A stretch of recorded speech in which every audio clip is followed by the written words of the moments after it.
En esta presentación de este segundo episodio vamos a continuar avanzando en nuestro curso Fundamentos para el Aprendizaje de las Ciencias Experimentales y Tecnología.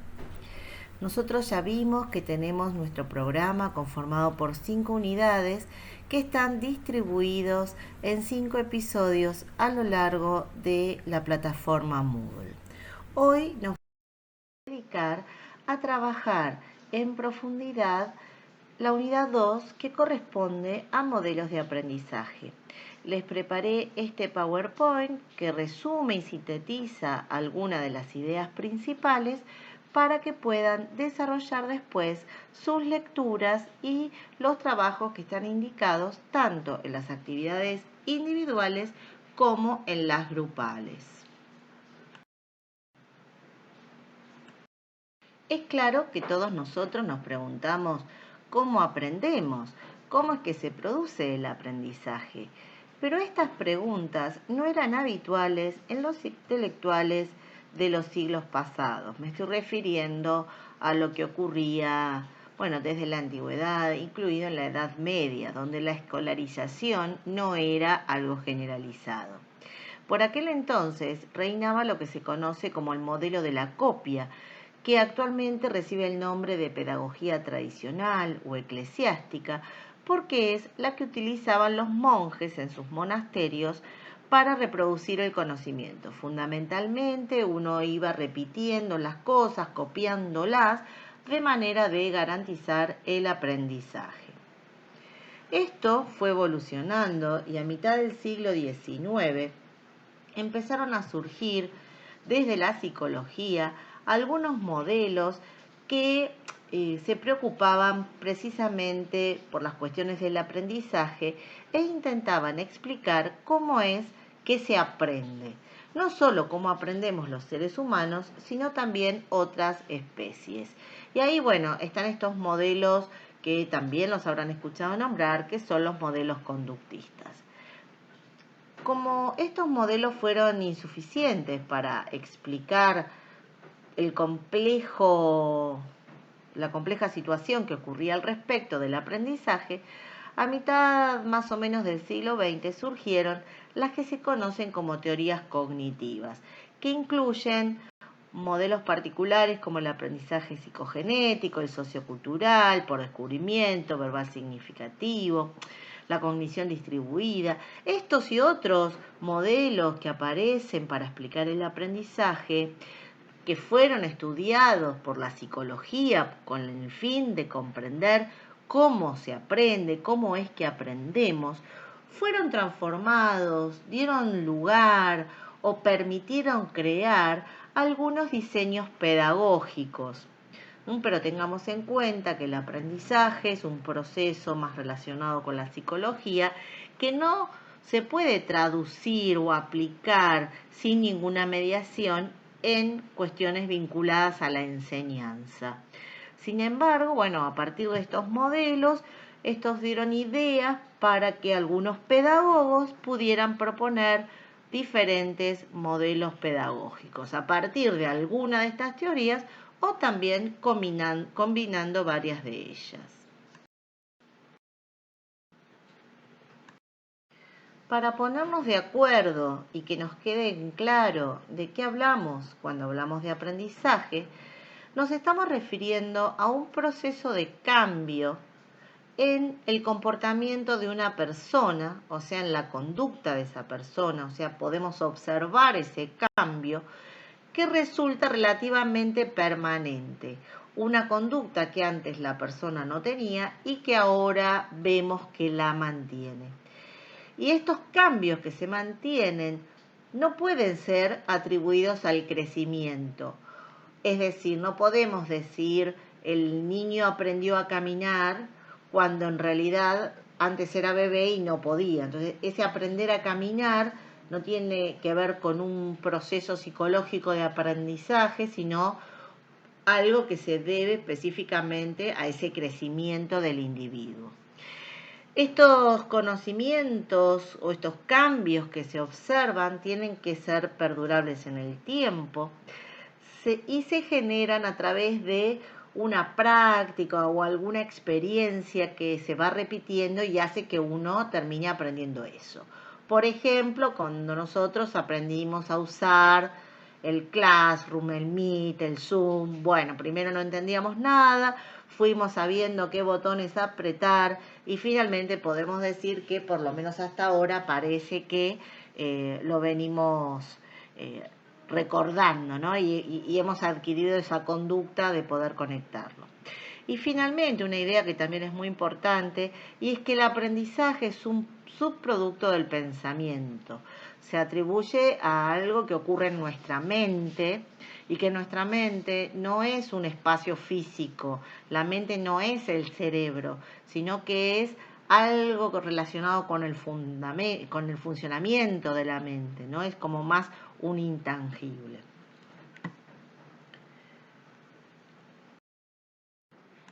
Entonces, ¿cuándo podemos decir que aprendimos bien, que estamos satisfechos con el aprendizaje que hemos alcanzado? ¿Cuándo podemos decir que hemos logrado un buen aprendizaje? Precisamente cuando los cambios que se produjeron en nosotros perduran en el tiempo, cuando además no solamente duran, sino que los podemos transferir a otras situaciones parecidas o diferentes, y cuando surgen como consecuencia de esta práctica que realizamos, está asociado a alguna actividad en concreto. Pero para cada persona en particular hay que tener en cuenta que el aprendizaje está conformado por un sistema complejo, no es algo sencillo. En este sistema complejo intervienen diferentes cuestiones. Por un lado, las condiciones en donde se realizan esas prácticas de aprendizaje. Además, tenemos que ver cómo es que se realizan, que se adquieren esos conocimientos nuevos, ese aprendizaje. Y eso lo definen los diferentes procesos que utilizamos para aprender diferentes cosas. Y por último, ¿cuáles son estos resultados del aprendizaje? ¿Qué es lo que aprendimos? ¿Qué es lo que dura? ¿Qué es lo que podemos mostrar? ¿Qué es lo que podemos transferir a estas nuevas situaciones?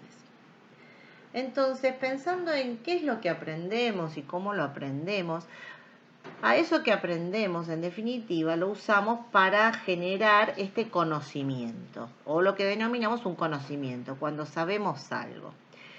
Nosotros empezamos a conocer, a aprender cosas desde el momento mismo desde que nacemos. Entonces, este conocimiento es el que recibe el nombre de conocimiento cotidiano. El conocimiento cotidiano se va construyendo a lo largo de nuestra vida y se va organizando en nuestra mente en forma de teorías implícitas. Es decir, que las tenemos, pero están como en un plano inconsciente, donde no las podemos verbalizar, no podemos hablar sobre ellas, no las podemos discutir con otras personas. Son teorías que tienen en cuenta las cosas y lo que le pasa a esas cosas en esta relación causal, lineal y simple, ¿no? Entre un agente y un objeto. Tomé frío y me enfermé. Y ya con eso el conocimiento cotidiano está conforme. No se molesta tampoco o no requiere de que cuantifiquemos, en que estemos realmente anotando si todas las veces que tomamos frío, cuánto tiempo estuvimos expuestos al frío y si siempre eso condujo a una enfermedad o si siempre que tomamos frío nos pasó lo mismo. No cuantificamos, no se lleva un registro de esto. Y solamente o principalmente presta atención a las transformaciones. Se observa cuando las cosas cambian. Uy, empezó a llover, uy, se me rompió el microondas, ¿por qué no arranca el auto? Esos son los problemas que al conocimiento cotidiano le importan. No se preocupa por las cuestiones que aparecen o parecen más fijas. No se preocupa por qué el cielo es celeste o por qué funciona el microondas. La pregunta aparece cuando las cosas ya cambian, ¿no? Se detienen los cambios. Sin embargo, nosotros estamos aquí porque nos interesa el conocimiento científico. Y este conocimiento científico es diferente del conocimiento cotidiano. En primer lugar, porque es un conocimiento que se construye entre muchas personas de manera intencional, discutiendo sobre las cuestiones que tienen que ver con lo que pasa, se planifican experiencias, experimentos, y se construyen finalmente estas teorías científicas que además se publican, están en los libros y son obviamente explícitas en contraposición a lo que es el conocimiento cotidiano. Y estas teorías científicas son compartidas por la comunidad científica, pero también son el objeto de discusión de nuestras asignaturas. Todos somos profes de ciencia o de tecnología y entonces lo que nosotros queremos es que nuestros estudiantes empiecen a participar de estos conocimientos y de estas teorías que se proponen en el seno de la comunidad científica.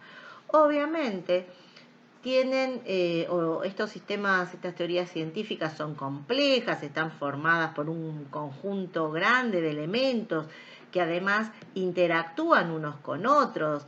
Es un conocimiento de tipo sistémico, donde en este caso sí la cuantificación de diferentes formas, ya sea proporciones, probabilidades, correlaciones, forman parte de la construcción misma de este conocimiento científico. Y se preocupa tanto por lo que cambia como por lo que no cambia. Entonces es un conocimiento que es bastante diferente a lo que se conoce como el conocimiento cotidiano.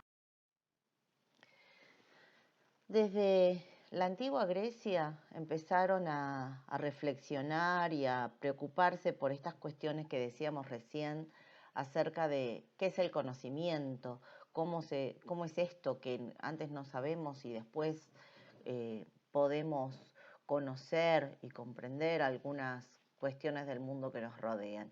Y bueno, fueron los antiguos griegos los que empezaron con estas elucubraciones, con estos razonamientos, y así surgen dos grandes corrientes, con los dos representantes que todavía seguimos nombrando cuántos siglos después.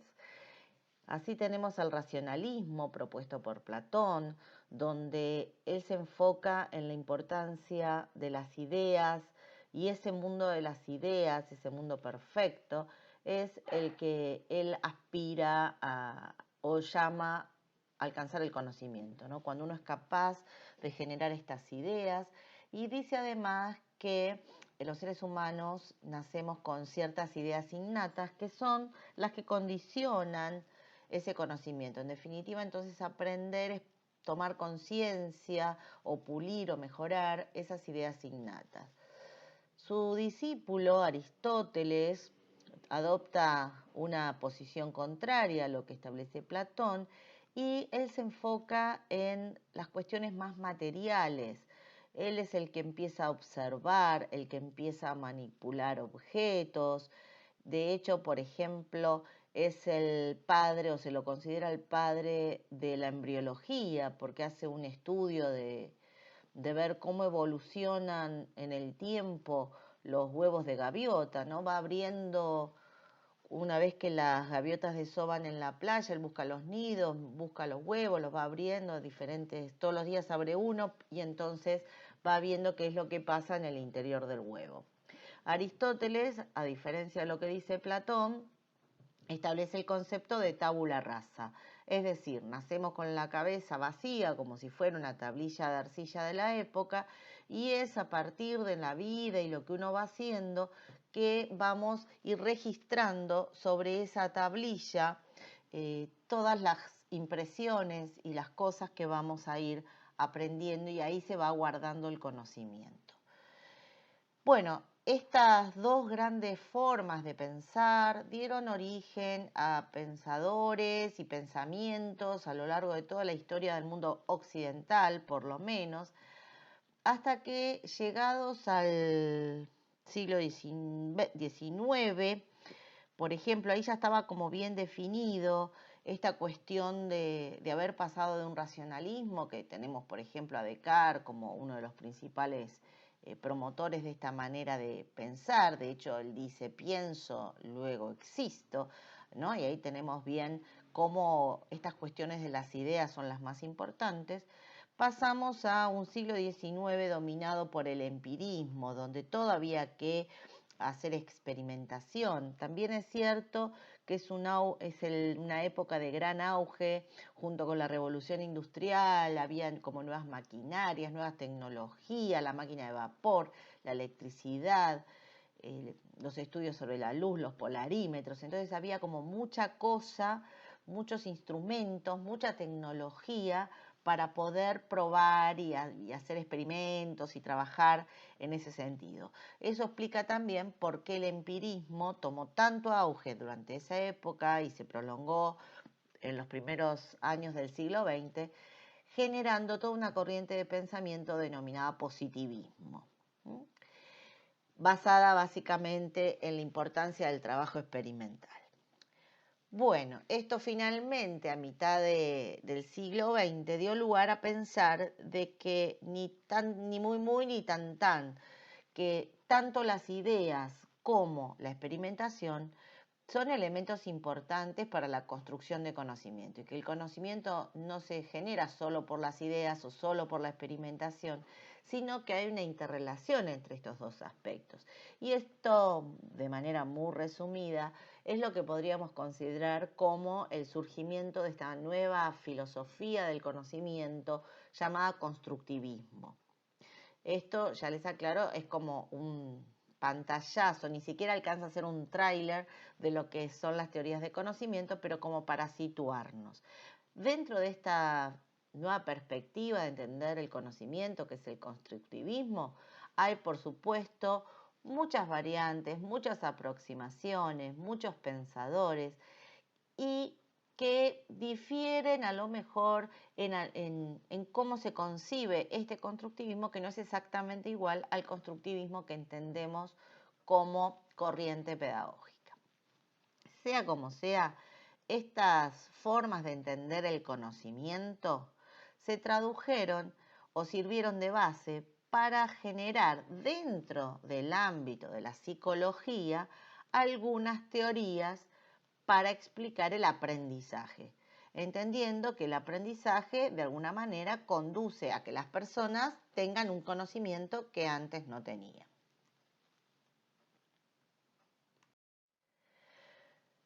Ya habíamos dicho que en un primer momento, cuando no existía la psicología, nadie se había puesto a pensar cómo era que se aprendía. Se copiaba la realidad y listo. Sin embargo, ya en el siglo XIX las cuestiones, había pasado el tiempo y estas cuestiones empezaban a ser discutidas por la comunidad de intelectuales y entonces surgieron las primeras teorías psicológicas para tratar de explicar cómo era que se aprendía, que se construía conocimiento, y surgen las teorías asociacionistas o también llamado el asociacionismo. Este modelo de entender la construcción de conocimiento o el aprendizaje se basa en dos principios. Por un lado, que lo que se aprende es igual a lo que existe afuera de nosotros. Es decir, se establece un principio de correspondencia que sostiene que nosotros en realidad cuando aprendemos copiamos la realidad. Y en esto se parece mucho a ese modelo eclesiástico o tradicional que existía hasta ese momento. Y agrega otro principio también importante, que es que todo se aprende igual y todas las personas aprenden de la misma manera. Es decir, hay ciertos mecanismos o procesos que intervienen en el aprendizaje que no depende de nada, depende solamente de lo que es el aprender. Entonces, todas las personas y todas las tareas aprenden de lo mismo, de la misma manera, porque son universales. Y eso es lo que se llama el principio de equipotencialidad. Dentro de los representantes más reconocidos del movimiento son estos que aparecen acá con estas formas de entender, porque lógicamente se empezó con algo como muy rudimentario, que es empezar a ver las conductas. De hecho, esto empezó, algunos conocerán el experimento de Pavlov sobre cuestiones fisiológicas, ¿no? El trabajo con perros y cómo el perro salivaba ante un determinado estímulo. Y esto después es tomado por el psicólogo Skinner para imitar ese experimento o esa situación de que a un determinado estímulo le corresponde una determinada respuesta, que dio origen a una corriente psicológica denominada conductismo. Entonces, Skinner propone esto, ¿no? Que si uno organiza las actividades de aprendizaje de manera secuenciada, paso a paso, de manera detallada, de manera que la persona a cada estímulo pueda ejercer su respuesta, que cuando lo hace bien se le dé una recompensa y cuando lo hace mal se le dé un castigo, que pueden adoptar obviamente diferentes formas, entonces esto va a dar lugar a un aprendizaje. En realidad, este movimiento, tanto el conductismo y las otras modelos asociados en esta teoría, no presta atención o no se preocupa por qué es lo que pasa en el interior de la mente humana, sino que es lo que puede medir, es lo que puede observar, porque se corresponde también con esto que decíamos recién, con este modelo de conocimiento objetivo, positivo, experimental. Entonces los psicólogos de este momento decían, bueno, si no lo puedo ver, entonces no lo puedo medir y no es científico. Entonces se basan en eso, ¿no? Y la conducta es algo que uno puede observar, lo hace, no lo hace, es fácilmente reconocible. Bueno, otro representante también toma estas mismas ideas, es para más o menos la misma época, así los primeros años del siglo XX, donde plantea que el aprendizaje se produce por ensayo y error, ¿no? Donde uno va practicando, va probando y si se equivoca, dice, uy, qué macana, y empieza de nuevo y aprende de esos errores hasta que cuando uno prueba y le sale bien, dice, ah, bueno, esto lo hago así y sigue haciéndolo de esa manera. En definitiva, es una versión diferente de esto mismo que decíamos antes del estímulo-respuesta. Fíjense que el procesamiento de la información, ese modelo que también habrán seguramente ustedes escuchado hablar, también se encaja o se encuadra dentro de lo que es una teoría asociacionista. ¿Por qué hablamos de esto? Porque se produce ya no una asociación entre conductas provocadas ante un estímulo, ¿no? Y esta relación estímulo-respuesta o ensayo y error, sino que plantea que lo que se asocia es la información que aparece en la mente. Obviamente este modelo del procesamiento de la información surge a mediados del siglo XX y bueno, surge también después del lanzamiento de los rusos del Sputnik, este famoso satélite que fue el primero en ser enviado al espacio y el que provocó también como un escozor en Estados Unidos por haber perdido esta batalla espacial y que le dio mucho auge a todo el desarrollo científico en Occidente. Entonces, ahí como que empezaron a trabajar con las computadoras y había necesidad de hacer la programación de las compus. Entonces, había que entender cómo era que se procesaba la información, cómo darle la información a la computadora para que pudiera hacer lo que se esperaba que hicieran. Dicho sea de paso, la vacuna no se llama Sputnik V, sino que se llama Sputnik 5 y obviamente es una clara referencia que quisieron dar los rusos del éxito de su trabajo científico, como aquella vez con el satélite, ¿no? Me parece que es un mensaje, lo que pasa que no todo el mundo parece saber descifrar ese mensaje con el nombre de la vacuna, lo cual me parece muy bien para los rusos, obviamente, que plantearon esta metáfora, si se quiere, de su éxito. Bien, nos vamos a quedar acá con las teorías asociacionistas. Acá les agregué un link Es una página cualquiera de internet que obviamente está revisada, donde aparecen cuáles son las leyes que se proponen dentro de este modelo. Cuando digo leyes me refiero a que cómo se asocian las cosas que se asocian, ¿no? Entonces, por ejemplo, hay leyes que tienen que ver con la semejanza, y eso fíjense que es algo que por lo menos en química lo usamos mucho, cuando decimos lo semejante disuelve a lo semejante. Entonces las cosas parecidas uno las tiende a poner juntas y también tendemos a poner juntas aquellas cosas que son totalmente contrarias. Si digo blanco, me dicen negro, ¿no? Porque son como los puntos contrapuestos. Uno dice alto, el otro dice bajo. Entonces, esto también es un criterio de asociación, ¿no? De cómo se juntan las cosas. Otro criterio podría ser las cosas que pasan juntas tanto en el espacio como en el tiempo.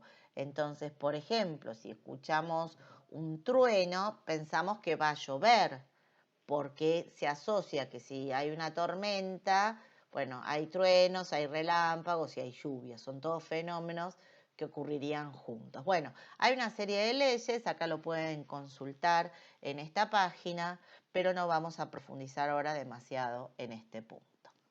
Pasemos a la siguiente diapo. ¿Para qué sirven estas teorías? Porque dijimos que son del siglo XIX, principio del XX. Aclaro que no están descartadas porque esto sigue vigente, porque sí es cierto que nosotros asociamos ciertas cosas con otras. Entonces, ¿para qué sirven estas teorías? Sirven para aprender las categorías y los conceptos naturales.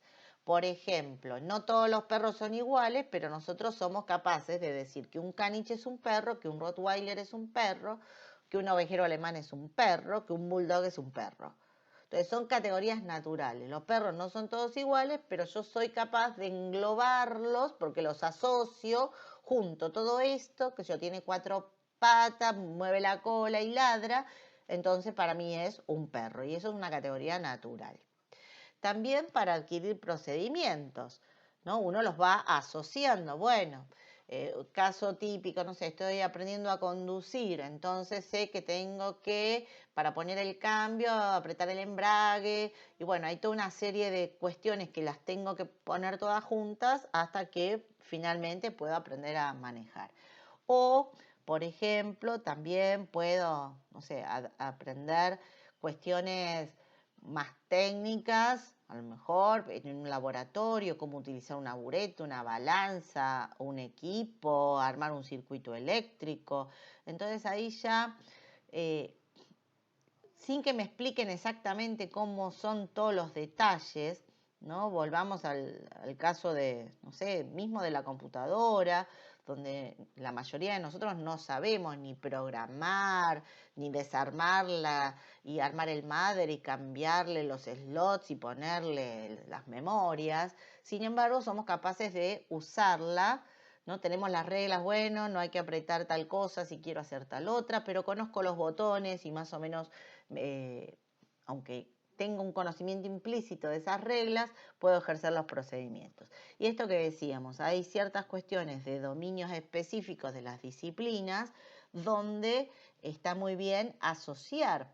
De hecho, piensen ustedes también cómo utilizamos las reglas mnemotécnicas, por ejemplo, en nomenclatura química, con la vieja oso chiquito pico de pato, o cómo recordamos las bases del ADN cuando decimos Aníbal Troilo o Carlos Gardel. Entonces, hay muchas de estas reglas mnemotécnicas que nos sirven para aprender en nuestras áreas disciplinares. No obstante esto, debemos tener siempre presente que el conocimiento nunca es como la realidad. Después podríamos, si quieren, en algún momento ver y discutir sobre la realidad. Pero independientemente de eso, cada uno lo va a procesar y lo va a aprender a su propia manera. Y lo que uno construye como aprendizaje no es nunca igual que lo que está por fuera de nosotros. Se puede parecer, pero todos tendremos nuestro propio matiz.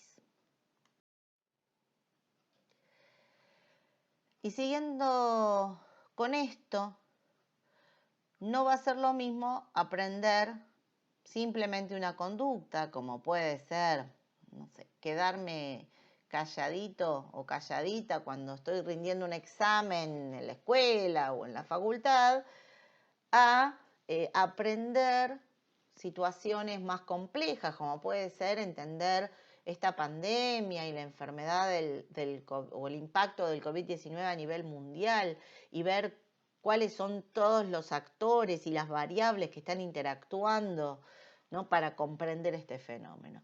Es decir, que diferentes cuestiones o cosas o objetos que son aprendidos desde simples conductas o a conductas obviamente también más sofisticadas, hasta esquemas o representaciones que implican sistemas en interacción, esto obviamente va a darnos o nos ofrece distintas formas de aprender. Entonces, uno puede asociar que cuando todo suena al timbre salgo al recreo. Eso es una conducta muy sencilla. Pero hay otras cosas, como puede ser qué hacemos con la pandemia, cómo evitamos que se siga produciendo el cambio climático, cómo generamos respuestas para solucionar realmente los problemas del mundo. Esas son cuestiones que, asociando lo que encontramos rápidamente, no nos ofrecen una posibilidad de respuesta cierta, ¿no?, a esto. O sea, solo asociando resulta insuficiente para poder aprender estas cuestiones más complejas. Entonces, fue necesario seguir pensando, bueno, esto está bien, así se aprende esto, pero ¿y las demás cosas cómo las aprendemos? Entonces de ahí vamos mirando de esto que viene desde del asociar ideas o conductas a pensar en construir un nuevo conocimiento. Y entonces acá aparece esta idea del constructivismo que vamos a ir viendo que tiene, porque hay muchas cosas dentro de este gran paraguas del constructivismo. Y lo que vamos a plantear aquí es que se necesita una complementariedad entre esta teoría de la asociación con esta otra teoría del construir. ¿Y para qué se necesita la complementariedad? Para aprender ciencia y tecnología, que es lo que a nosotros nos convoca hoy aquí. En el libro que está citado antes, ¿no?, este de Enseñar y Aprender Ciencias, de Ignacio Pozo y Miguel Ángel Gómez Crespo, aparece otra frase que se la seleccioné porque me pareció muy importante que la tengamos en cuenta, que dice que todo aprendizaje se basa en los conocimientos previos del sujeto, que son específicos de dominio y propios de cada sujeto. Y además es un proceso de construcción personal, por lo que no puede ser un reflejo del mundo, ¿no? Siguiendo con lo que decíamos antes de que no podemos copiar el mundo. Y entonces fíjense que depende de lo que cada uno ya sabe, ¿no? Porque no es lo mismo lo que sabe una persona, no sé, que vive en el desierto, a una persona que vive a orillas del mar. Tiene experiencias de vida diferentes, tiene conocimientos diferentes que van a condicionar esta construcción personal. Para poner como un ejemplo geográfico, pero eso pasa en todos los órdenes, como podríamos incluir la cultura de la persona o las experiencias previas que haya tenido, ¿no? No es lo mismo una persona que tuvo la posibilidad de visitar diversos museos, de leer libros, de participar activamente de la cultura, a una persona que proviene de un sector vulnerable y que no tuvo acceso a visitar museos o a viajar o a conocer. Entonces, no estamos hablando de que las personas no tienen igualdad de oportunidades en cuanto a su derecho, por supuesto que sí, o a su cantidad de inteligencia, por decirlo de alguna manera. Estamos diciendo que el entorno y que las posibilidades que vivió esa persona le dan ciertos conocimientos que van a incidir en cómo después entiende, interpreta, observa las nuevas cuestiones que tiene que aprender. Pero no solo depende de la persona, sino que también depende del dominio de conocimiento. Es decir, no es lo mismo aprender química que aprender física, que aprender geografía, que aprender música, porque cada dominio tiene sus propias cosas a tener en cuenta. Y aunque sean dos hermanos gemelos que hayan pasado por las mismas experiencias, que vivan en la misma familia y que estén estudiando los dos lo mismo, aún así tampoco aprenden igual, porque el proceso de construcción es personal. Entonces, fíjense ustedes cuando al principio decíamos que el aprendizaje es un sistema complejo, realmente lo es. En definitiva, pasamos a esta nueva manera de entender el aprendizaje, que son las teorías constructivas, que son fundamentales para adquirir conocimientos que sean específicos de dominio. O sea, si yo quiero que alguien aprenda química, que aprenda biología, que aprenda tecnología, tengo que pensar en este modelo para poder lograr ese aprendizaje. Porque yo quiero que efectivamente las personas adquieran un conocimiento experto. Ya no son categorías naturales, ¿no?, las que se tienen que aprender, sino que tienen que aprenderse cuestiones relacionadas con las teorías científicas, que obviamente de naturales no tiene nada. Siempre digo que la gente sola no se le ocurre plantear cómo interaccionan los orbitales HOMO-LUMO en una reacción química. No es algo que esté en la discusión de un domingo por la mañana mientras uno desayuna, para la gente normal por lo menos. Y se necesita para la formación de competencias y estrategias que también tienen que ver con este nivel alto, ¿no?, o complejo, para personas, por ejemplo, que necesita, no sé, hacer una cirugía o construir un puente o desarrollar una vacuna. Se necesitan competencias y estrategias complejas, para los cuales el aprendizaje tiene que estar bien logrado. Como decíamos al principio, se requiere un buen aprendizaje para poder llevar adelante la construcción de estos conocimientos. Y estas teorías constructivistas o constructivas plantean un aprendizaje por reestructuración. ¿Reestructuración de qué? Reestructuración de esos conocimientos previos que todos tenemos. Entonces, de ahí se parte y entonces los cambiamos, los reestructuramos. Ojo que no son las ideas innatas que decía Platón, sino que son esos conocimientos que fuimos construyendo a lo largo de nuestra vida social o vida escolar, ambos. Entonces, de esto tienen una lectura de Pozo y Limón y otros autores que nos hablan de estas diferentes concepciones.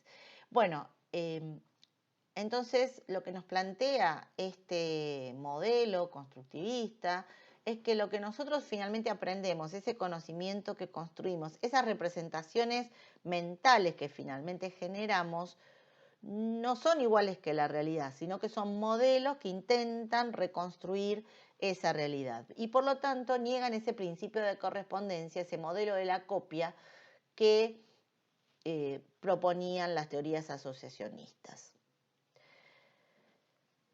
Algo que piénsenlo, porque hace ruido cuando uno lo ve por primera vez, nosotros no recibimos la información del mundo.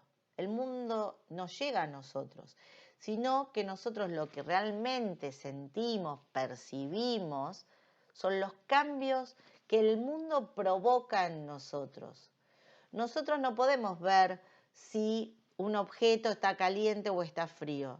Lo que uno siente es que se quema, por ejemplo, y de ahí dice, esto está caliente. Porque en realidad nosotros lo que sentimos es que nos quemamos nosotros. Y también que no todo se aprende de la misma manera. Algo lo veníamos diciendo recién.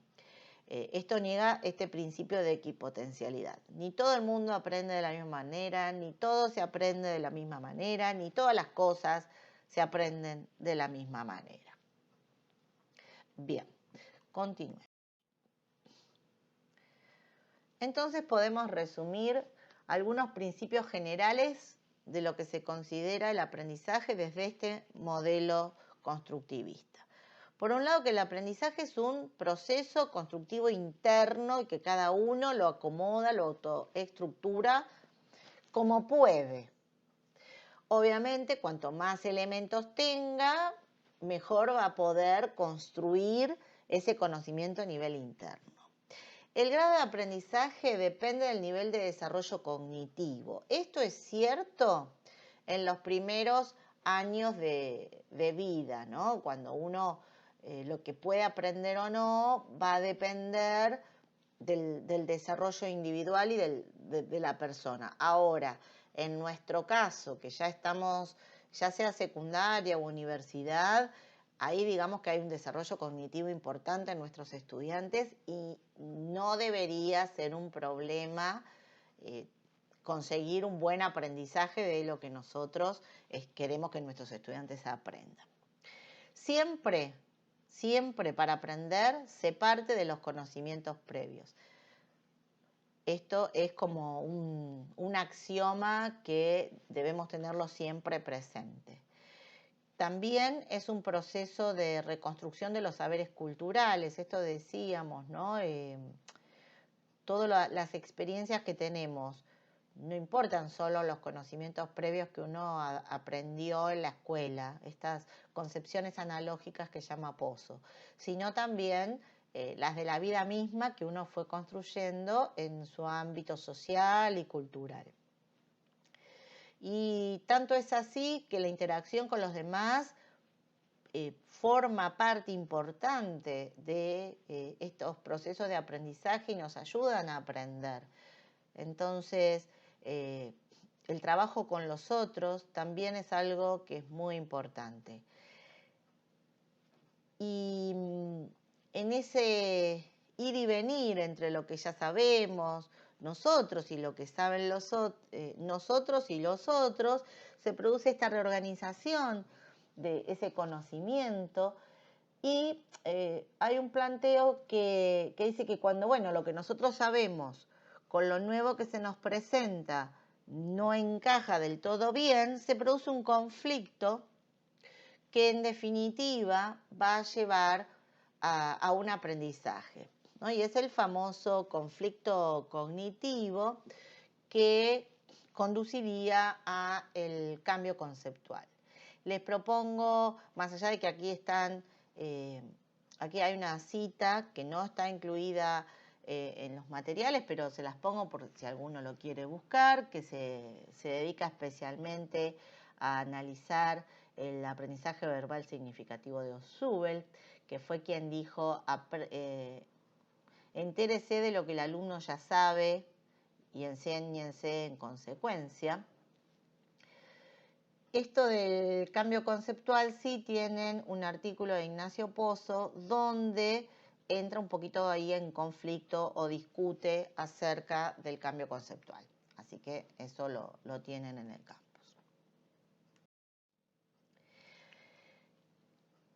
¿Qué son estos o cuáles son los modelos cognitivos del aprendizaje? Le agregamos la palabra cognitivo cuando aparecen en las consideraciones de los modelos lo que ocurre al interior de la mente humana. Esto, como algo les adelanté, surgió a mediados del siglo XX con el auge de las computadoras y esa necesidad de programar la computadora, ¿no? Y entonces aparece la famosa metáfora del ordenador o metáfora de la computadora, donde se intenta asemejar al cerebro humano, al funcionamiento del cerebro humano, con cómo funciona una computadora. Cuando empezó, obviamente, las computadoras eran bastante limitadas y entonces en esta interacción computadora-cerebro humano empezaron tanto a conocerse mejor los procesos de funcionamiento de la mente humana, como también a partir de los conocimientos o entender mejor el cerebro humano, también pudieron mejorarse las computadoras, ¿no? Y entonces, de hecho, este es un modelo que sigue muy activo dentro de lo que es la psicología y que pasó de la psicología a la tecnología y de la tecnología a la informática y la bioinformática y toda una serie de cosas que en este momento son un boom, que tienen que ver con todo lo que es la inteligencia artificial. Entonces, aquellas novelas de Asimov que nos hablaban de las 3 leyes de la robótica y de cómo estas tecnologías, estos robots iban a dominar el mundo, hoy realmente lo estamos viviendo como tantas cosas que a lo mejor hace, no sé, 25 años para ubicarnos en la década de los 90 parecían de cuentos de hadas o de cuentos así de ciencia ficción, que hoy realmente lo estamos viviendo. Básicamente, este modelo se basa en la idea de que tanto las máquinas como los humanos y como todas las especies en realidad, pero sobre todo nosotros los humanos, somos informívoros, vivimos captando información, captando información.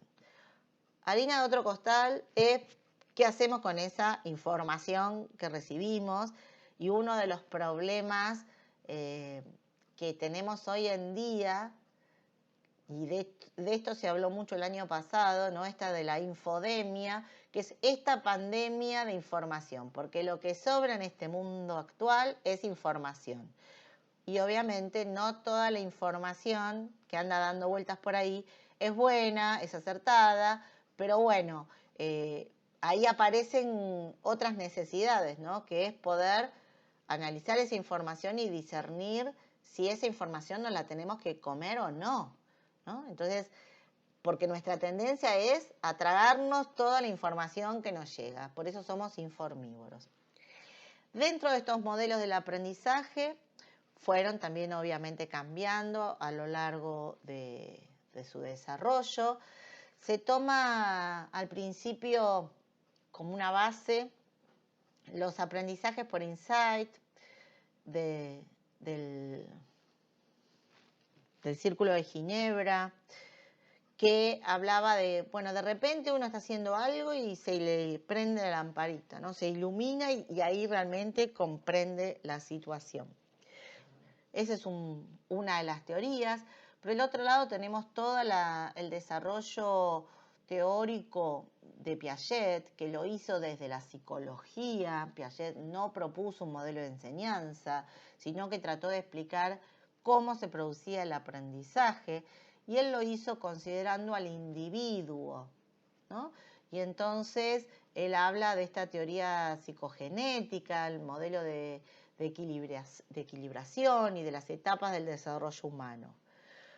Piaget estudia a la persona. En cambio, Vygotsky, desde la psicología rusa, presenta una mirada sociohistórica donde dice que la persona en interacción con sus congéneres, con los miembros de la sociedad, con los otros, ya sean adultos o pares, ¿no? A partir de eso se va construyendo ese conocimiento o se va aprendiendo. Palabras claves de los modelos de del modelo de Vygotsky, la zona de desarrollo próximo, el andamiaje, los instrumentos semióticos, porque para Vygotsky este hecho de pertenecer a una cultura le daba como mucha importancia a lo que es el lenguaje como mediador de estos conocimientos, y además es el instrumento que permite conectarnos con nosotros. Sin lenguaje no podríamos estar grabando esta narración en estas diapositivas. Dentro también de estos modelos, para ubicarlos y charlarlos y seguirlos conversando, bueno, el modelo de Osubo, el del aprendizaje verbal significativo, volvemos al verbo, que se opone al aprendizaje de memoria, la importancia de los conocimientos previos y el modelo del cambio conceptual, lo que hablábamos recién del conflicto cognitivo, esto lo propuso Posner, y les recuerdo que tienen el texto de Ignacio Pozo, una publicación ya clásica en la revista Enseñanza de las Ciencias. Y también los modelos del aprendizaje por descubrimiento, de indagación, que de hecho hay muchos autores que aún continúan con esta propuesta, sobre todo para los primeros años, para el aprendizaje infantil, o sea, en jardín de infantes, en primeros años de primaria. Este modelo tuvo un auge en la década de los finales de los 80, 90, pero tiene algunas limitaciones importantes porque son básicamente modelos que no logran construir un verdadero conocimiento científico, porque no podemos estar, ¿no?, reinventando, descubriendo la rueda, la pólvora, y que los alumnos solos realmente descubran. Bueno, las interacciones son volumen para seguir con el mismo ejemplo. Entonces, este aprendizaje por descubrimiento, esta indagación plenamente inductivo contra lo que es el aprendizaje por recepción, que sería también otra manera de entender el aprendizaje verbal significativo o el memorístico, que es, bueno, dándole prioridad al docente, ¿no?, donde el docente escupe información para que el alumno la aprenda significativamente, de memoria o como quiera, pero es el docente el que siempre hace la tarea.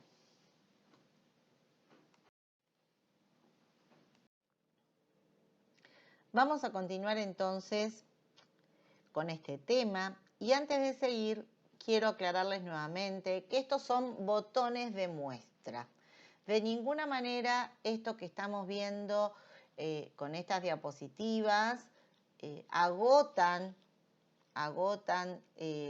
toda la inmensa contribución de los autores que estamos mencionando en esta presentación.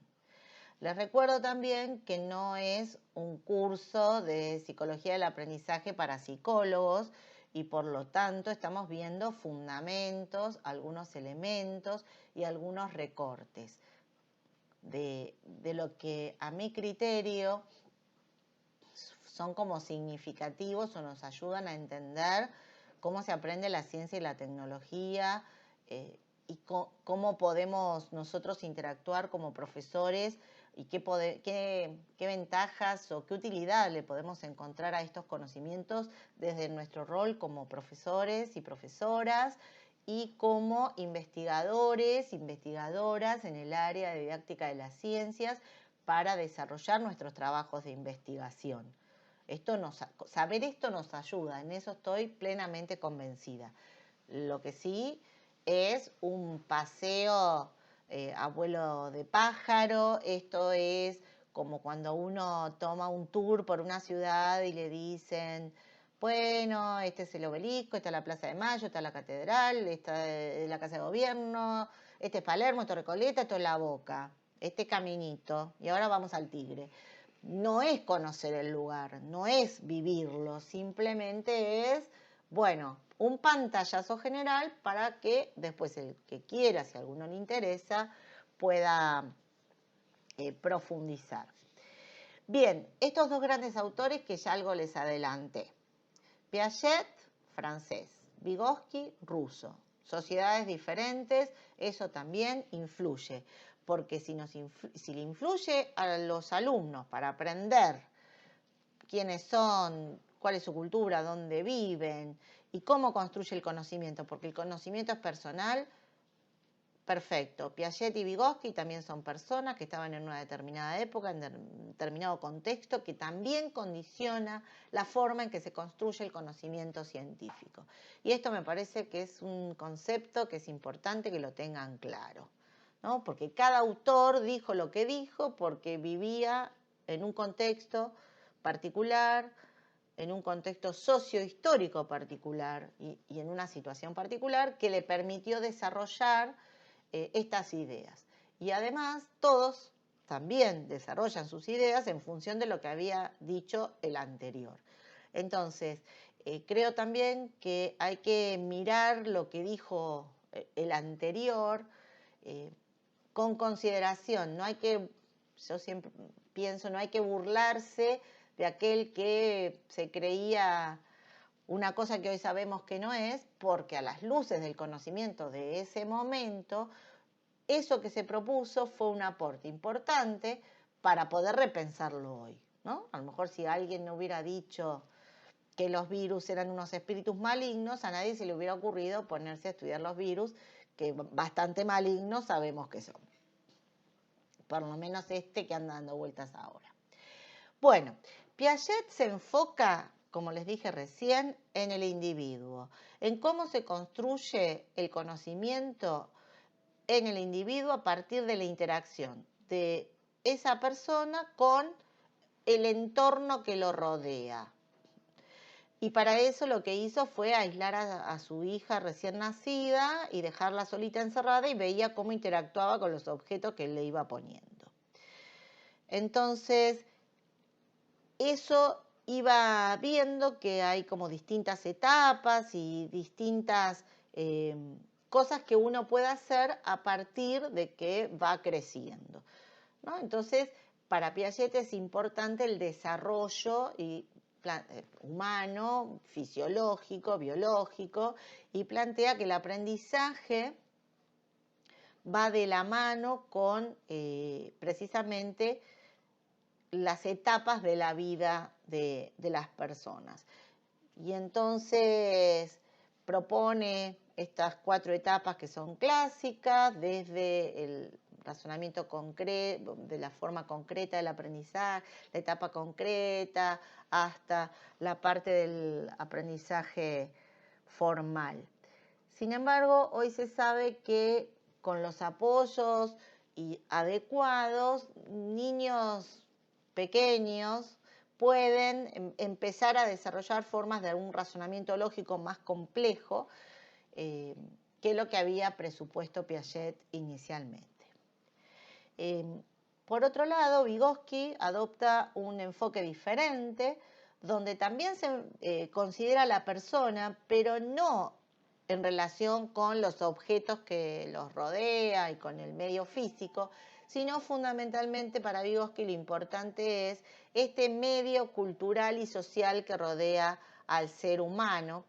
Y entonces se plantea que el ser humano puede hacer muchas cosas por sí mismo, pero que cuando las hace con otro, las puede hacer mejor o en menos tiempo. Y entonces establece este concepto de zona de desarrollo próximo, que es esa zona donde todos podemos hacer más de lo que haríamos si el otro no nos ayuda. Entonces, es esa zona donde las cosas nos desafían y no nos animamos del todo, pero si nos dan como una ayuda y tenemos alguna estrategia, alcanzamos esta zona que es un poquito más extensa que lo que teníamos inicialmente. Y para eso lo que se utiliza es esto de los andamiajes, son estas ayudas que nos permiten avanzar en este conocimiento. Bien, y todo esto, como les dije recién, mediados por el lenguaje, que es el instrumento privilegiado que como sociedad humana tenemos para comunicarnos entre nosotros y para construir ese conocimiento.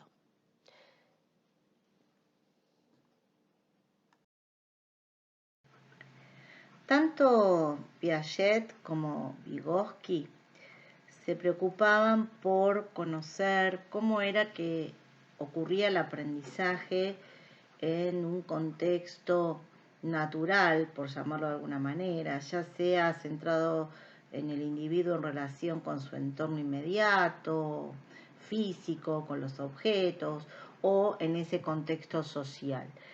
Pero no era una preocupación por el aprendizaje en contextos especialmente diseñados para que las personas aprendieran. Esto es precisamente lo que ocurre en las escuelas, digamos escuela en un sentido amplio, considerándolas como instituciones educativas. Estas instituciones educativas son espacios donde se construyen especialmente, se diseñan, se planifican, porque lo que se pretende es que las personas aprendan. Y entonces ahí empezamos a hilar un poquito más fino en términos de a lo que nos referimos o a qué nos referimos cuando hablamos del aprendizaje escolar. En este punto hay dos psicólogos estadounidenses que han hecho una contribución muy importante para pensar en cómo se aprende en estas instituciones educativas, que son, por supuesto, entornos o escenarios artificiales, especialmente creados con este fin. Estos son Jerome Bruner y David Obsuvel. Bruner es el padre del aprendizaje por descubrimiento. Es un método inductivo donde la idea es que se propongan determinadas actividades y se le dé elementos y las oportunidades a los alumnos y alumnas para que a partir de la manipulación, de la realización de experiencias, de meter las manos en la masa, como también este programa francés de La Main à la Pâte, tenían precisamente este fundamento. Desde este método inductivo se va generando este aprendizaje. En cambio, David Obsuvel se concentra en otras cuestiones y plantea una estrategia de enseñanza diferente a la que planteaba Bruner, porque se concentra en un aprendizaje verbal. Pero dice, bueno, los profesores hablamos mucho en clase y explicamos mucho.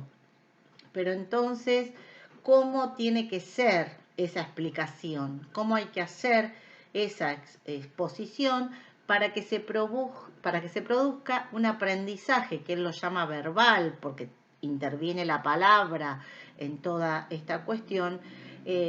Aprendizaje verbal significativo, que es el modelo de Obsuvel, que promueve un aprendizaje por recepción, donde el docente expone y el alumno recibe esa información a partir de esa explicación, esa exposición.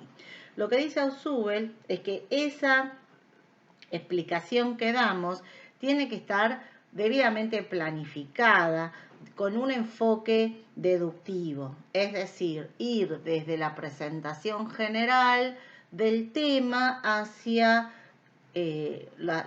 hasta sus partes más detalladas, por eso incorpora los conceptos de inclusores previos, porque uno tiene que decirle al alumno, bueno, vamos a hablar del aprendizaje escolar. En el aprendizaje escolar hay dos representantes, Bruner y Obsuvel. Bruner dijo esto, Obsuvel dijo lo otro. Se dan cuenta en que la forma en que yo fui presentando esta diapositiva, en realidad me estoy posicionando desde este modelo de Obsuvel de este aprendizaje verbal significativo, tomando como referencia este inclusor previo y voy deduciendo, voy como desagregando las ideas, ¿no? Es evidentemente una enseñanza expositiva, que yo la valoro muchísimo, sobre todo cuanto más alto nos movemos en el sistema educativo, porque es la estrategia de enseñanza privilegiada para presentar mucha información en poco tiempo. Ustedes me pueden decir, bueno, nos decís en poco tiempo y hace 3 horas que estás hablando con este PowerPoint, es un PowerPoint larguísimo. Sí, es cierto, pero mucho más tiempo nos llevaría a todos leer la obra de Vygotsky, la obra de Piaget, la obra de Brunner, la obra de Skinner, la obra de Ausubel, los libros de Nacho Pozo. Si todos tuviéramos que leer todo eso para sacar estas pequeñas conclusiones que esbozamos en el PowerPoint, lógicamente nos llevaría mucho tiempo, mucho más tiempo que el que estamos usando para este PowerPoint.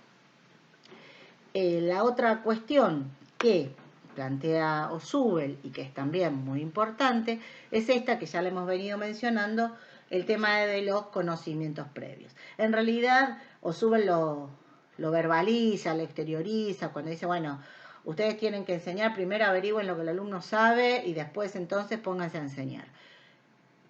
Esto que dice Ausubel es compartido en realidad por todos los modelos constructivistas. Y ojo, les pido que por favor retomemos estas ideas y estas discusiones, me gustaría charlarlos con ustedes en el sincrónico, porque ¿a qué se refiere Ausubel y en realidad todos los modelos constructivistas cuando nos piden que sepamos los conocimientos previos de nuestros estudiantes en el aula? No es simplemente saber que si estoy enseñando Química 2, ellos ya cursaron Química 1 y tienen que saber todo eso. Indagar los conocimientos previos es realmente saber qué es lo que los alumnos y las alumnas saben. Y no solo lo que se vincula con que las materias que cursaron antes y ya aprobaron, sino realmente con todo lo que saben, porque vuelvo a insistir con esto que dijimos antes. El aprendizaje es una construcción personal que depende de los conocimientos personales, ya sea de experiencias escolares, independientemente del nivel educativo al que me esté refiriendo, como de todo el resto de las experiencias que atravesó esa persona. Por lo tanto, ojo cuando uno plantea, si yo ya sé que los alumnos vienen con estos conocimientos previos y bueno, sin realmente estar seguro de que esto es así. Bien, entonces acá tenemos estos dos modelos de aprendizaje que aparecen contrapuestos. Entonces, acá hay como dos miradas de cómo se aprende en la escuela y acá hay unas preguntas que les dejo para que ustedes piensen y después las discutamos en el sincrónico. ¿Qué cosas se explican? ¿En qué contexto serían útiles utilizar el modelo de Brunner? Brunner también habla de este aprendizaje espiralado. No pueden ver, pero estoy moviendo la mano, ¿no? Como en una espiral que le da vueltas a lo mismo, pero siempre en un nivel diferente. Eso también tiene una implicancia importante a la hora de pensar sobre todo en los diseños curriculares. Y Ausubel concentrado en esto de la enseñanza expositiva. Entonces, ¿para qué estos dos modelos y qué cosas nos quedan por fuera de pensar en el aprendizaje cuando aplicamos estos modelos? Lo charlamos en el sincrónico. Ya en el siglo XXI, esta es una propuesta más actual, Ignacio Pozo nos propone que para el aprendizaje de las ciencias, es decir, para la construcción del conocimiento científico, nos propone un modelo que él denomina de redescripción representacional. Por supuesto que él toma todo lo mejor de todos los modelos anteriores, ¿no? que hemos ido discutiendo. Y entonces, tomando como base eso, habla de que nosotros obviamente tenemos que aprender a partir de nuestros conocimientos previos. Y estos conocimientos previos son tanto aquellas representaciones internas que tenemos, que hemos ido construyendo a lo largo de toda nuestra vida y que dijimos al principio que forman parte del conocimiento cotidiano y que probablemente estén como teorías implícitas, y todos aquellos conocimientos que hemos ido adquiriendo a través de la escolarización, ¿no? La diferencia es que cuando uno puede hablar y explicar qué es lo que cree, piensa o sabe sobre determinado tema, ese es un conocimiento explícito. En cambio, el conocimiento como teorías implícitas está en un plano, digamos, inconsciente, que cuesta darse cuenta que uno tiene realmente esas ideas. Entonces, lo que plantea Ignacio Pozo es que para empezar a aprender, uno tiene que tener primero bien en claro el punto de partida. Y que para eso es necesario que uno empiece a explicitar, a sacar afuera esas ideas, esas creencias, esas concepciones que nosotros tenemos sobre las cosas en general, sobre la vida misma, ¿no? Por ejemplo, por lo menos en mí se me ocurre un ejemplo como muy actual para los menos jóvenes, por decirlo de manera elegante, cuando empezamos a revisar este asunto de las desigualdades de género, la igualdad o desigualdad de oportunidades entre hombres y mujeres, y esos malos momentos que todas, cuando fuimos más chicas, hemos pasado, que realmente en su momento no nos dábamos cuenta que eso era una forma de maltrato, ¿no? Porque formaba parte de esas teorías implícitas de esa cultura donde estábamos inmersas. Entonces, bueno, hay que ir, y de repente uno sigue mostrando la hilacha, ¿no? En algún momento, de a lo mejor decir una frase desafortunada, pero que es producto de esa educación que uno recibió, de ese contexto sociocultural en el cual vivíamos. Eso como para un ejemplo de cuáles son esas teorías implícitas que nos cuesta sacar afuera. También es cierto, y vuelvo a la interacción de los orbitales homo-lumo, que a lo mejor sobre eso nadie tiene ningún conocimiento previo, ni idea, ni creencia, ni nada. A lo mejor sí la creencia de que la ciencia es difícil y que no es para mí, y entonces tengo como que superar estas ideas que también están dentro de mí y pensar, digo, bueno, yo física no me voy a poner a estudiar porque eso es muy difícil, ni me preocupo en empezar a aprenderlo porque no voy a poder. Entonces eso también es algo, es una representación interna que tiene la persona y que debería poder explicitarse. Entonces lo que propone Ignacio Pozo es que, bueno, una parte importante es esta explicitación progresiva, que yo pueda ir sacando afuera cada vez más lo que yo pienso y creo sobre estas cuestiones. Cuando yo puedo poner sobre la mesa, puedo hablar sobre estas cuestiones que yo creo, pienso, siento, entonces ahí, si yo a esto que yo sé, que yo tengo, estas representaciones internas, que las puedo verbalizar y las comparo, las contrasto, las reviso en función de nueva información que me brinda el docente, que me brindan los libros, que me brinda un documental por la tele, que me dice un compañero, un amigo, uno que no lo quiero para nada, pero me tira una frase que me deja pensando. Empiezo a elaborar y empiezo a modificar esa representación interna. La modifico, la conecto con algo nuevo, le borro una parte, le agrego otra. Y se produce el proceso de reestructuración teórica. Y después, una vez que yo ya tengo modificada esa representación interna, pasa a formar parte de mi nueva mente, porque ahora yo ya sé algo que antes no sabía. Y lo que propone Pozo es que se van integrando jerárquicamente, ¿no? A esa idea vieja que yo tenía, bueno, ¿qué pasa con esta nueva?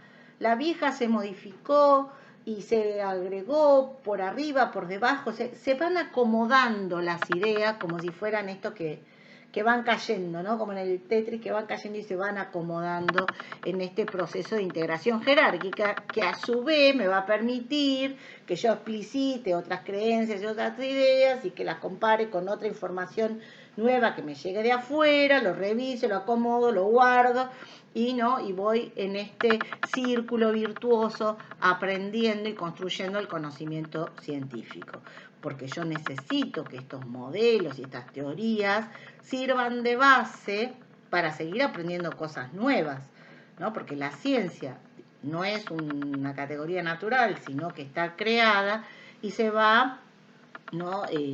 Construyendo desde unos andamios y unas bases hasta que uno logra tener, bueno, un conocimiento más rico, más integrado, más sistémico.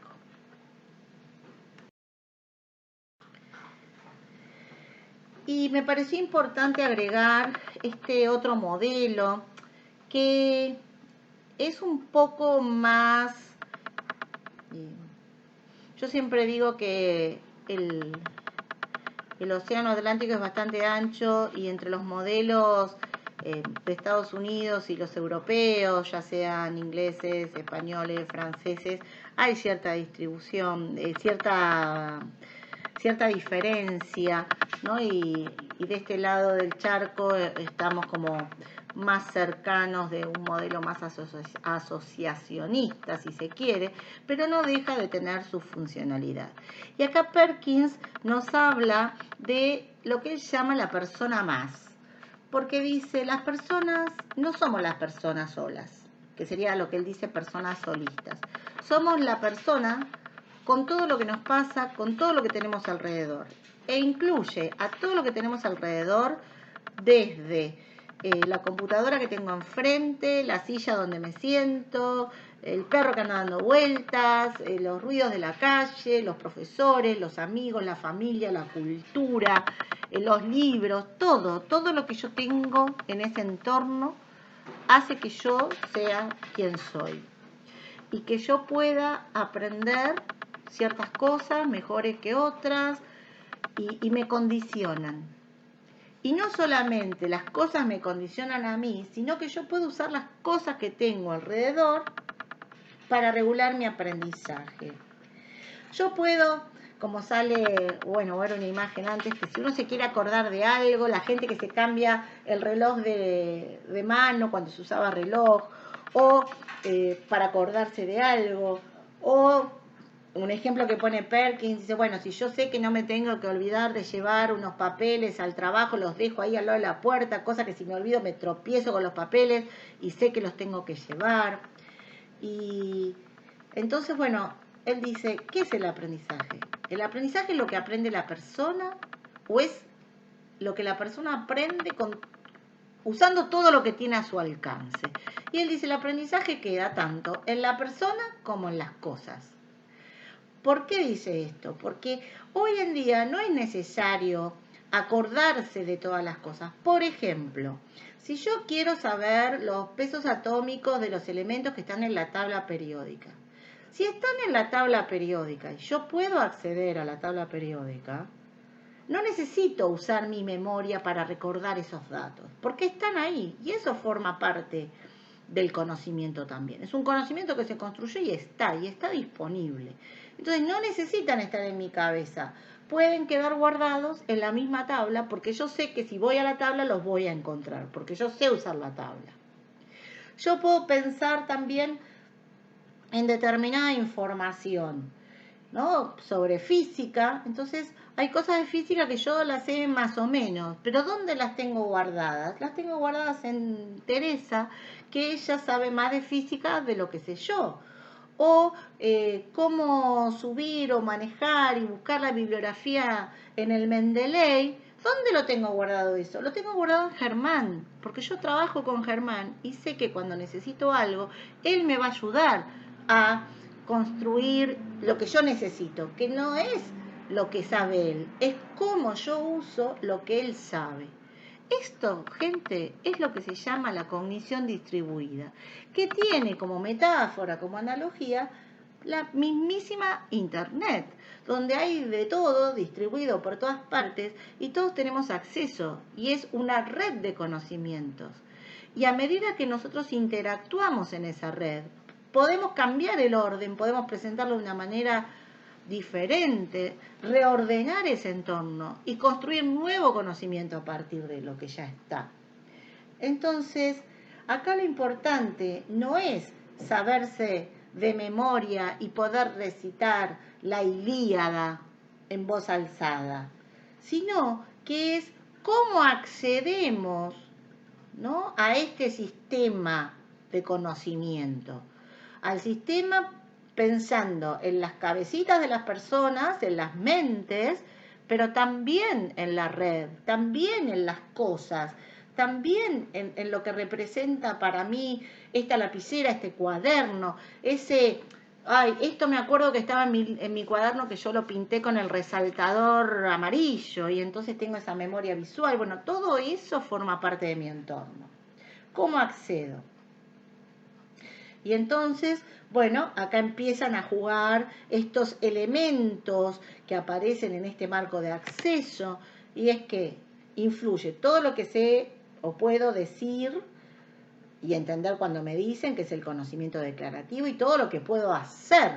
Porque si, por ejemplo, yo no sé buscar en internet la información que necesito, o no sé leer la tabla periódica, o no sé leer una tabla de potenciales de oxidación, de nada me sirve que estén ahí escritos porque no los voy a poder procesar.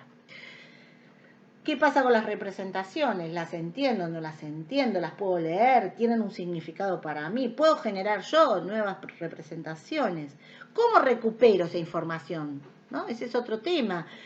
Fíjense acá cómo la metáfora con la computadora, la metáfora del ordenador sigue presente, ¿no? Cuando decimos, bueno, ¿cómo recupero la información? Uy, borré sin querer tal cosa. ¿Dónde lo guardó la máquina? Yo tengo esperanza de que la máquina lo tiene guardado en algún lado. ¿Cómo accedo a eso? Lo sé hacer en la compu. Lo sé hacer en mi propia mente. Cuando yo, ay, yo esto lo sabía, pero ¿dónde lo dejé? Y bueno, y en definitiva, ¿cómo hago para construir un nuevo conocimiento? Que ya no es repetir o saberme lo más parecido posible lo que es a lo que quieren que yo repita, sino un nuevo conocimiento, que eso va a ser lo que tienen que hacer ustedes en la tesis, cuando ustedes propongan algo nuevo, algo diferente, a partir de toda esta ensalada, este menjurje, van a hacer una nueva creación. Bueno, y esto entonces son aquellas actividades de pensamiento, aquellas actividades cognitivas que se les dice de orden superior. Porque cuando uno realmente está desarrollando a full, plenamente, con todo, esa capacidad mental que tenemos, estamos hablando de este pensamiento y este procesamiento cognitivo de orden superior. Esto es, señoras y señores, básicamente, y también de manera reducida, la cognición distribuida. Y fíjense qué importante nos resultó este modelo durante todo el siglo XX, donde tuvimos que estar mediados por tecnologías y esas cosas clásicas que veníamos repitiendo año tras año, desde casi un siglo de repetir el mismo modelo. Bueno, la pandemia puso en evidencia que las cosas no estaban tan bien como nosotros creíamos. Entonces, bueno, una nueva manera de entender también el aprendizaje que me parece importante, sobre todo para pensar estos nuevos formatos, ¿no?, que adopta el aprendizaje hoy en día, o que debería adoptar. Entonces, resumiendo, los modelos de aprendizaje estarían como en dos grandes grupos: aquellos que se basan en asociar cosas y aquellos que plantean una mirada más orgánica, más holística, donde se ven las cosas de una manera más compleja. Entonces, la unidad de análisis, en un primer lugar, es el elemento, o sea, punto de ebullición del agua, me aprendo ese dato, punto aparte. No lo conecto con el agua o en esta relación estímulo-respuesta. Ahora, desde la otra mirada, yo tengo que saber que el punto de ebullición es el resultado de las interacciones, de una serie de interacciones entre las moléculas, la temperatura, la energía cinética, bueno, montones de otras cosas, ¿no? Y porque lo miro dentro de algo como más complejo.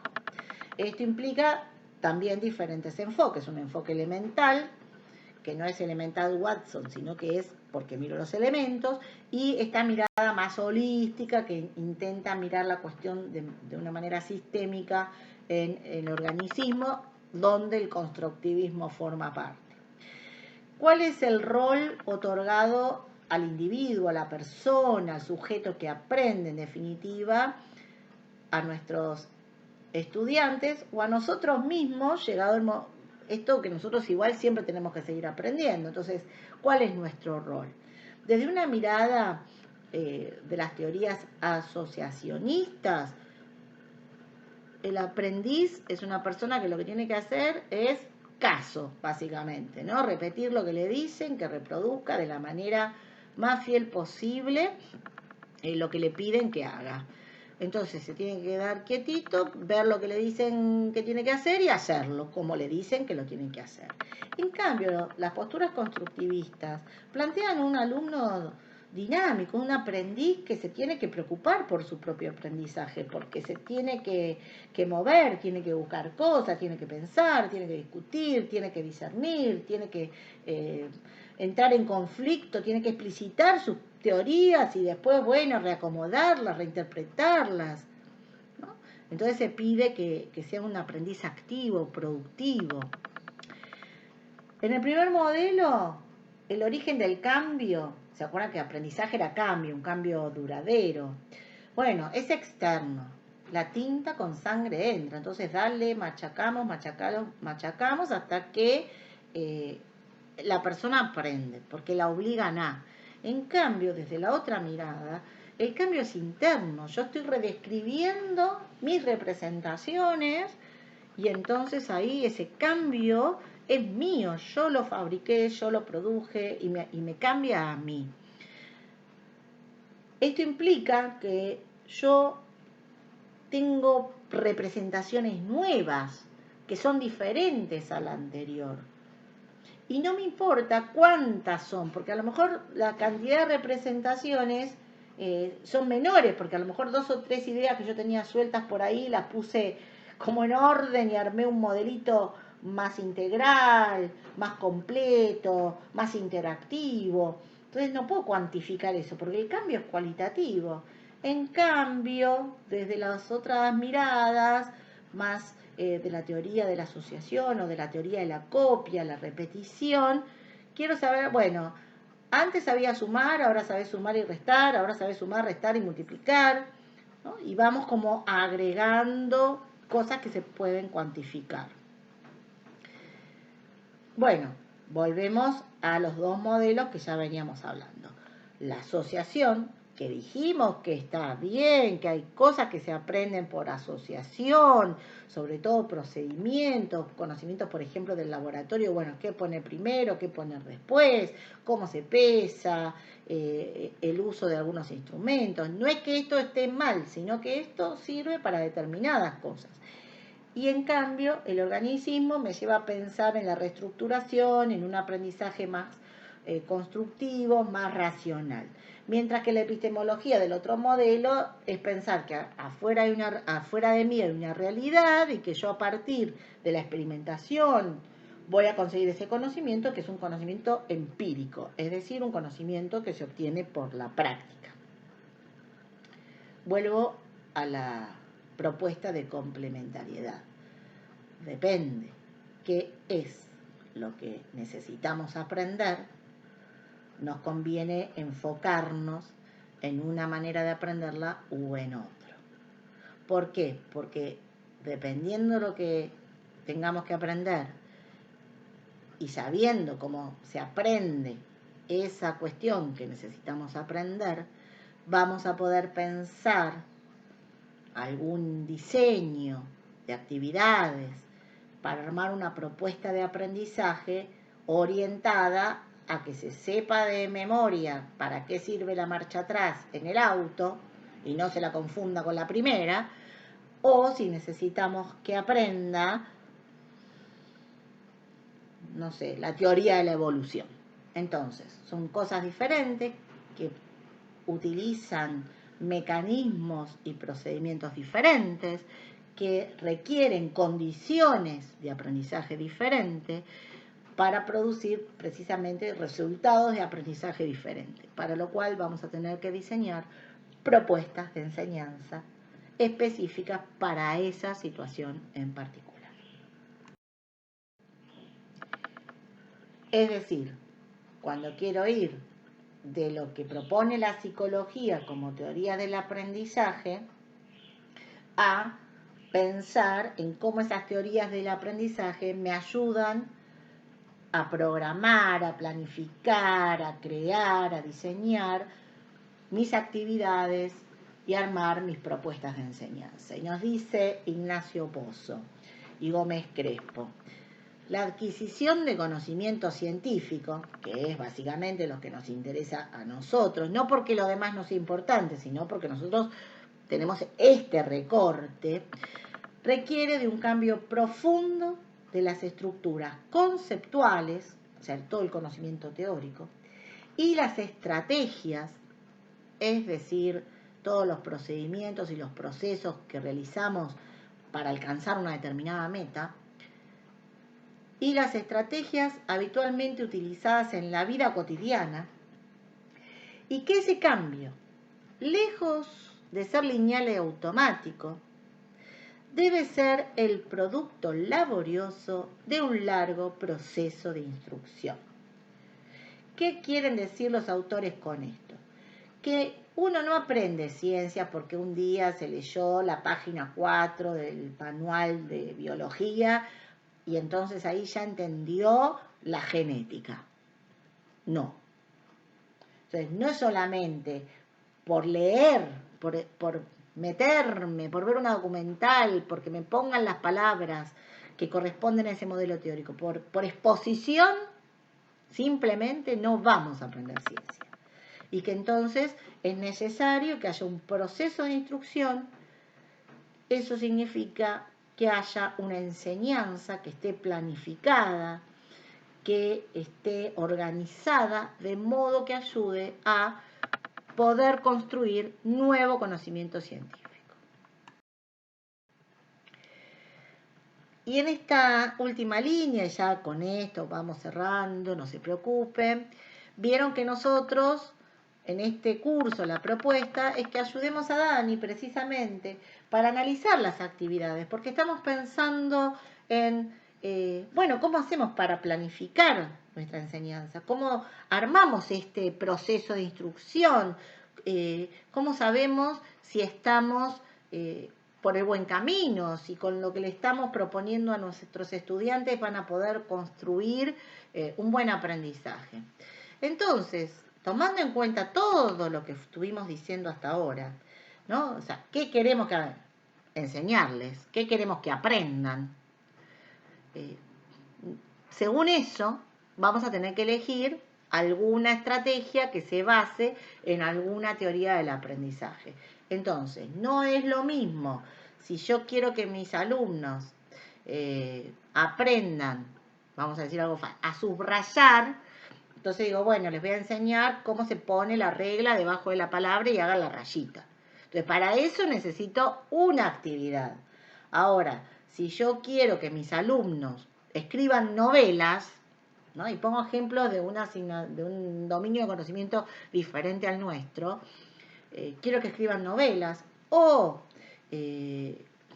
quiero que escriban un informe de laboratorio o quiero que planifiquen, que escriban un plan de tesis para su maestría. Entonces, ¿qué actividades les tengo que dar? ¿Alcanza con que les diga, bueno, ponen título del plan y lo subrayan con la regla? Eso es lo importante.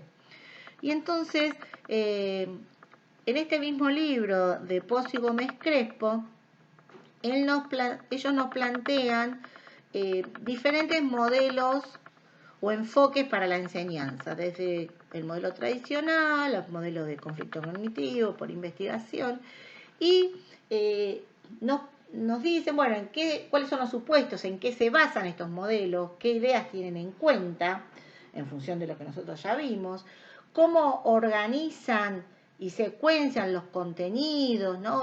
En qué se basa la selección de los contenidos de la actividad, cómo está planificada, qué actividades hace la enseñanza, en qué se basa la enseñanza, cuál es el papel o el rol que juega el profesor y qué lugar se le da a la participación del alumno. Creo que esta tabla sintetiza mucho de lo que estuvimos charlando en este PowerPoint, o que yo charlé pensando en ustedes mientras lo hacía, y que cierra en función de la propuesta que les estamos proponiendo en este curso. Y si ustedes lo piensan un poquito, también ya lo dijimos, les estamos proponiendo qué enfoque. Estamos pensando en ustedes como receptores, como estudiantes pasivos, acríticos, donde su aprendizaje va a venir gracias a que yo estoy hablando hace 2 horas, o les estamos proponiendo un aprendizaje donde ustedes sean protagonistas de su propio aprendizaje, donde ustedes tienen que averiguar cosas, pensar, explicitar sus ideas, poner a prueba, hacer cambios, tomar decisiones. ¿Cuál es la propuesta en las actividades de aprendizaje de este curso? ¿Qué modelos de aprendizaje entran en juego en el diseño de las actividades de este curso? Se lo dejo para que lo piensen.